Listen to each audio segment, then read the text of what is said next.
कोई अगर रीस हुए तो मारे हम काटो मारे हुए लोगों कहीं कौन बिगाड़ी हुए। हिंदी में बोलोगे तो आपका एंट्री हो जाएगी। बिल्कुल बिल्कुल, कोई सुनने वाला नहीं है। किसान आज खून के आंसू रो रहा है। मेरा प्लीज हिंदी में बोलिए। बिल्कुल बिल्कुल फूल सिंह साहब, भर भर के सुझाव मैंने भेजे, पर एक भी जगह बजट में शिव विधानसभा का नाम नहीं डाला गया। पिछली सरकार ने तो कुछ नहीं दिया, जिसकी वजह से वो इस तरफ बैठे हैं। हिंदी में बोलिए। आज भी वो भाई आपका भाषण नोट होगा। आज भी कदम कदम पर लड़े थे तुमसे, कदम कदम पर लड़ेंगे तुमसे। दम है कितना दमन में तेरे, देख लिया है देखेंगे। हमारी बहादुरी शुरुआत तमाम किसान भाइयों ने याद करते हुए करी। प्लीज हिंदी में बोलिए। बिल्कुल बिल्कुल फूल सिंह साहब,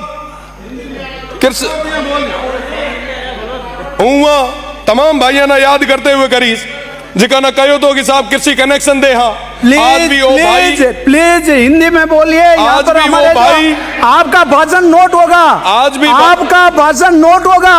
जो हमारे यहाँ पर नोट नहीं होगा तो क्या काम आएगा आपका भाई। हिंदी में बोलोगे तो आपका एंट्री हो जाएगी। बिल्कुल बिल्कुल, आज भी हमारे वो किसान भाई हाथ में पर्चियां लेके घूम रहे। पिछली सरकार ने तो कुछ नहीं दिया, जिसकी वजह से वो इस तरफ बैठे हैं। पर मेरा निवेदन मेरे तमाम भाइयों से, समस्त मंत्रीगणों से कि साहब उन किसानों की आवाज को सुनो। बिजली की वजह से वो इस स्तर पर परेशान है कि वो आत्महत्या करने के कगार पे आ गए। आपने अभी कहा कि साहब हम राजस्थान की इकोनॉमी को 300 बिलियन तक ले जाएंगे। 350 बड़े भूल गए जो ऐड कर दा। 350 बिलियन डॉलर। मैंने समझ भी को नहीं आया कि साहब आप 350 बिलियन की बात तो करो, पर सीमांत क्षेत्र था छोड़ दियो। आप बात करो प्लीज 350 बिलियन सदस्य आप पर आपने तमाम लेना है या क्या करना है? रिकॉर्ड में लेने के लिए प्लीज सदस्य, प्लीज आप रिकॉर्ड में करने के लिए हिंदी में बोलोगे तो आपका हर लफ्ज नोट हो जाएगा।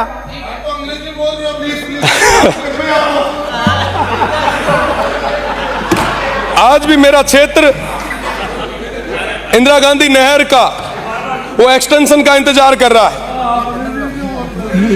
अब मैं हिंदी में ही बात रखूंगा। माननीय,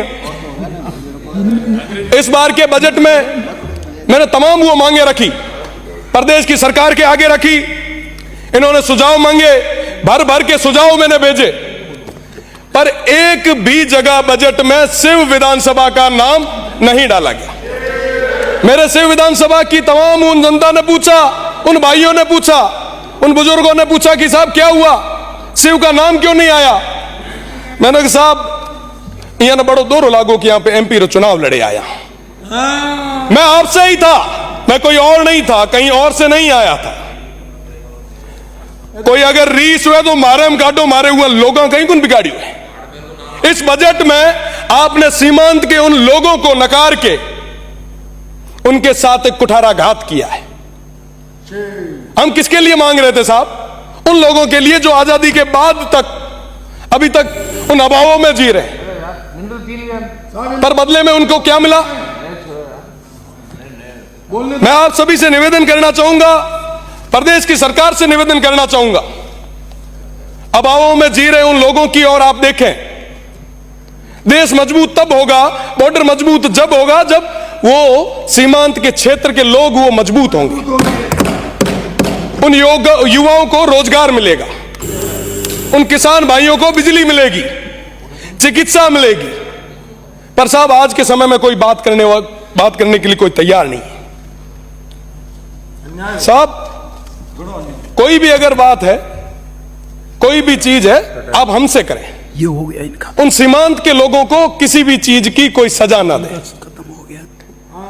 2-4 बार आपने सीटी बजाई है।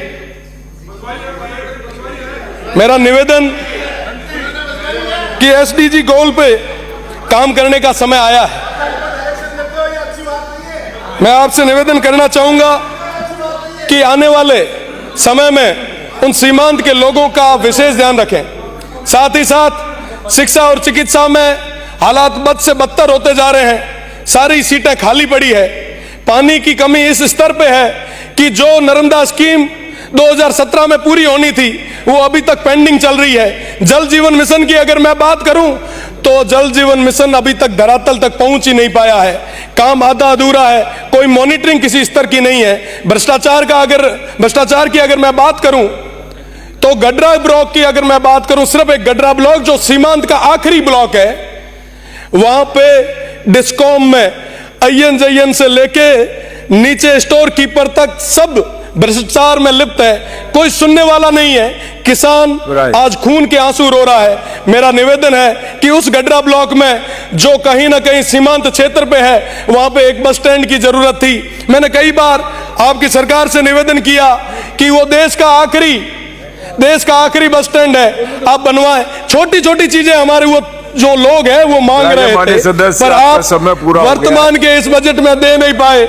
मुझे लगता है साहब कि ये हमारे लिए निराशाजनक बजट रहा। मैं कहना चाहूंगा हमारे लोग काफी परेशान हैं। उन्होंने कहा कि उस क्षेत्र में जाके, उस सदन में जाके कहिएगा जरूर एक लाइन जो मैं विद्यार्थी परिषद में आता हुआ टाइम कहा करता कि कदम कदम पर लड़े थे तुमसे, कदम कदम पर लड़ेंगे तुमसे, दम है कितना दमन में तेरे, देख लिया है देखेंगे। वो तमाम लोग आज भी तैयार है। मेरा निवेदन रहेगा कि सड़क से सदन तक की इस लड़ाई को आगे न बढ़ाएं, उन तमाम हमारे सीमांत की लोगों की आवाज को सुने।